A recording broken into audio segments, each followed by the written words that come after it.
So, welcome to the next edition of the Rare Business Podcast. With me today, I have Chris Malone. Hi, Chris. Hello. So, Chris, for the benefit of our listeners and readers, can you tell us a little bit about you and a bit about the work that you do? Sure. So I have spent most of my career in sales and marketing roles in larger companies.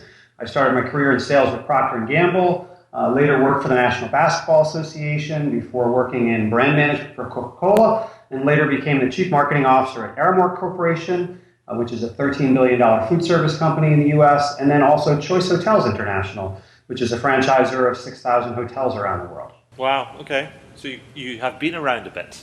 A bit. Now, the reason why we got connected together was via Stan Phelps, and you've just written a book called The Human Brand, subtitled How We Relate to People, Products and Companies. Now, can you tell us a little bit about it and how it came about and what's the purpose of the book? Sure. So I would say the beginning of the story began probably in March of 2009. I was working late one night at my office at Choice Hotels and finally found my way to the bottom of the inbox on my desk. And to kind of clear my mind a little bit, I was flipping through the Harvard Business Review and came upon an article that was entitled, "Just Because I'm Nice, Don't Assume I'm Dumb," which certainly struck me as something different than I expected. Yes. And I read about it, and it was written by a woman named Amy Cuddy, who is a professor at Harvard Business School, and was talking about how humans have, through evolution, been programmed to perceive one another on two basic dimensions. What she called warmth, which is what are your intentions towards me? Are you honest, caring, trustworthy? Do you have my best interest in mind, or are you only looking out for yourself? And then separately, what is your competence? What is your skill, intelligence, ability, reliability, creativity, etc.? And that we often make these judgments of other people on a snap instant because we are hardwired to do so, and that sometimes we jump to conclusions assuming that people who are really warm and friendly and affable may be less competent, or conversely, that people who are really cold and unfriendly may be more competent. And so it was a little bit of an introduction to that. And so that really stuck with me.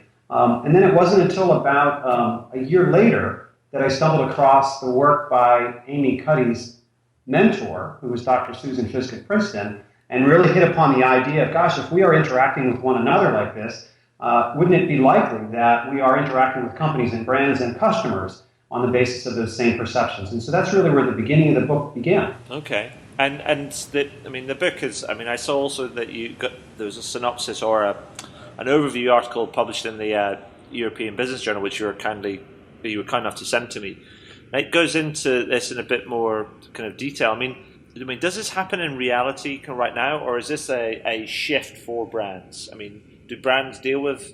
Do we see brands do they deal with us as warm and competent sort of people, or do they just treat us as generally being cold and stupid? Well, the interesting thing is that because through evolution we were wired to perceive other people on the basis of their warmth and competence, and it's been shown through research in over 40 countries that 80% of all human behavior and relationships are driven by these warmth and competence perceptions. And so what our research has shown over the last 3 years, Dr. Susan Fiske and I have studied over 45 companies and brands. What we have found is that we are making our decisions as to which companies we purchase from and which ones we become loyal to on exactly the same perceptions, those warmth and competence perceptions, whether we realize it or not. Much of this goes on subconsciously. And so we are, even if we have no contact with the people at that company or brand, we are judging them on the basis of warmth and competence as if they were people. And based on what we perceive, that determines whether we feel comfortable trusting them and becoming loyal to them. Okay. And so can you give us some examples of companies that you think that exhibit these behaviors and also maybe some of the benefits that accrue to them from adopting this approach? Sure. Most of our research has been on U.S.-based companies, but several of them are global and international in nature. And so one of them that we talk about is actually Starbucks. And I would say that one of the first ways that I kind of got to expose to this, and I realized that probably Starbucks' remarkable success around the world is not primarily due to the quality of their coffee or the location of their stores or their speed of service, but rather based on the way that they are able to recruit, manage, and motivate hourly employees. At the time, I was chief marketing officer at Aramark, and we were a licensee of Starbucks, operating 75 of their stores on college campuses. Okay. And at the time, the problem was that Aramark was in danger of losing their license because we weren't delivering the kind of customer experience that Starbucks required. And so we were invited out to Seattle to kind of get dipped into their process of delivering this. And they showed us all kinds of things about how they selected their beans and roasted their coffee and all of that. But really what struck us most is the very simple but very powerful way that they manage and motivate their hourly employees. And they shared with us something called the Little Green Apron Book, which, as you would expect, was a little green book that fit in the pocket of the apron that associates wore. Okay. And it talked about 5 ways of being that they expected for their employees to not only to demonstrate to customers, but to one another. Right. And it include things like considerate and knowledgeable and engaged and considerate and things of that nature. And so this little reinforcement tool, they would catch each other doing one of these things right. There was a little card they would write it on and present them to one another.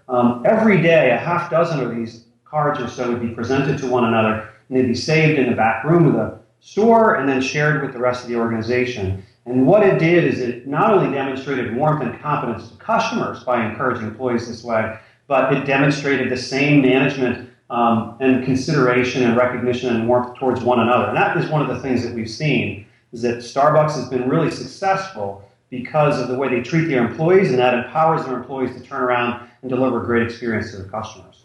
That's fascinating. I mean, it's in a very simple sense. They're just humanizing what they do and how they do things, right?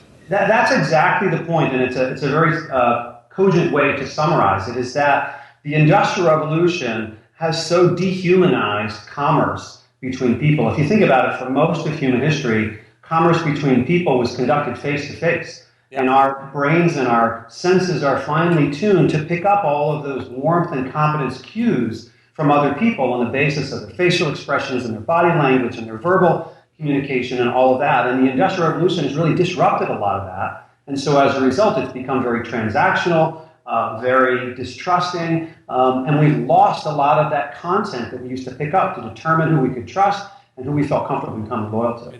Indeed. But also in the book and sort of the article, that you talk about a new relationship renaissance between customer and company is emerging out of the Middle Ages of marketing. And I thought, that sounds, one, both very historic and two, quite dramatic.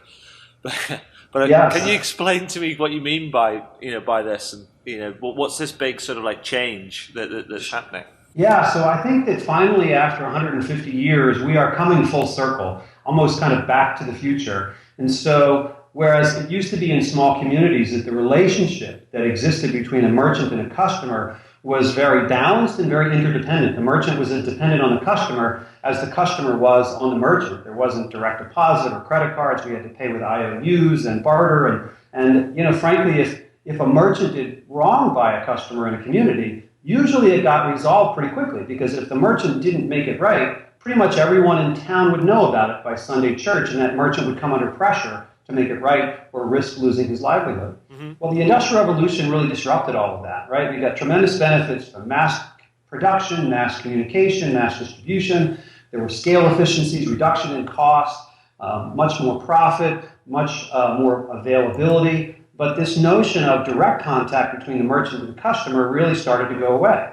There were retailers and distributors and wholesalers and intermediaries. And so the notion of having direct contact with those customers really became impractical, if not impossible, for many years. And so we got into kind of this one-way communication of advertising, promotion, newsprint, and things of that nature. Now, after 150 years of what I would call this Middle Ages of marketing, where the companies and the brands got very large, the balance in that relationship really got tilted in favor of them, and that social accountability that used to exist, now it's coming full circle. Because with the introduction of e-commerce and social networks and mobile devices, now, for the first time in 150 years, the world is getting wired in such a way that is consistent with the way we interact with one another socially. So when someone does wrong by a customer, it's not that everybody in town knows about it by the end of the week. It's that everybody in the country can know about it by the end of the day. Sure. And the social accountability that used to exist in small communities is now being enforced on large corporations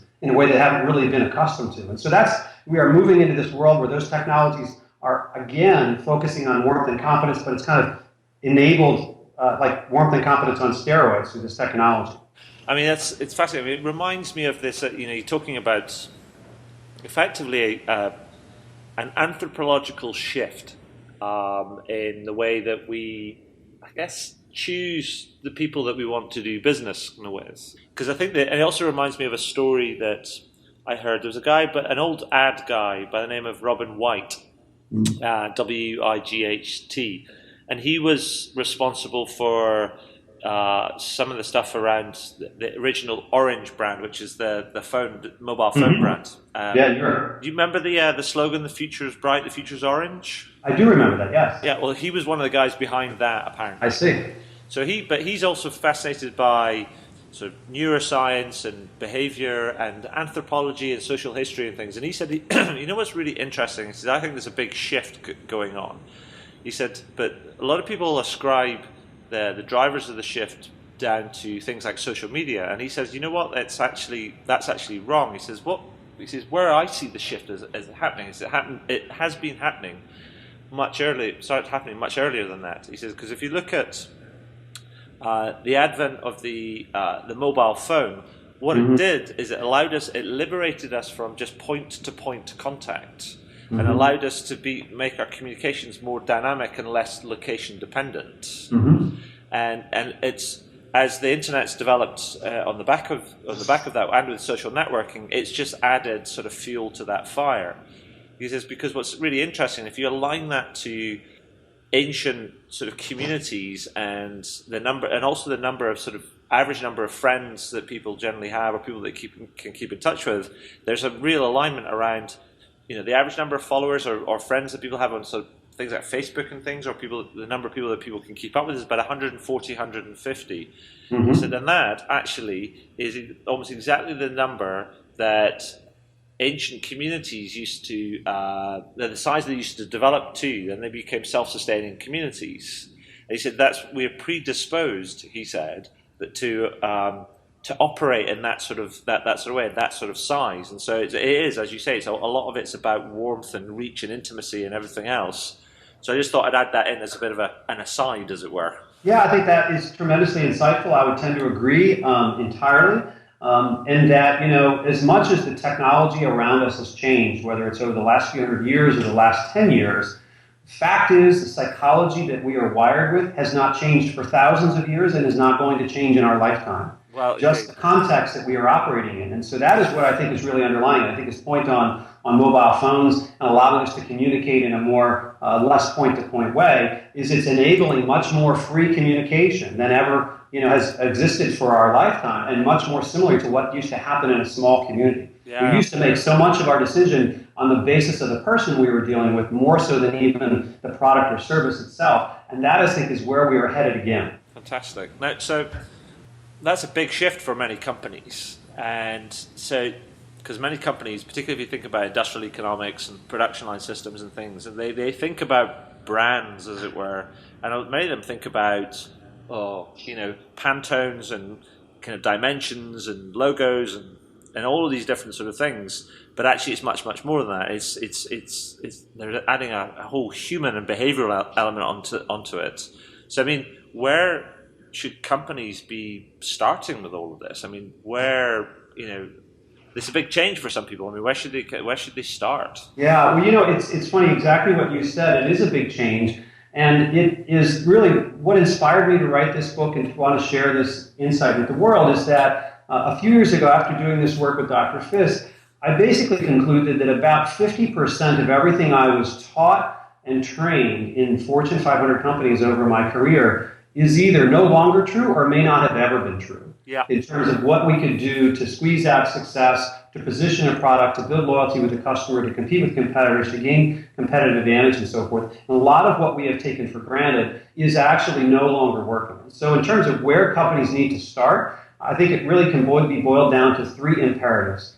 First and foremost, they need to become more aware of how their policies, practices, and processes are coming across to both their employees and their customers from a warmth and confidence standpoint. Yeah. All the rules of business that we've been engaged in for the last 50 years are now viewed in a very different light. It used to be that they had such strength in the relationship they could do pretty much what they wanted, but now they are viewed to be against our best interests, and customers and employees feel like they are profiting at our expense.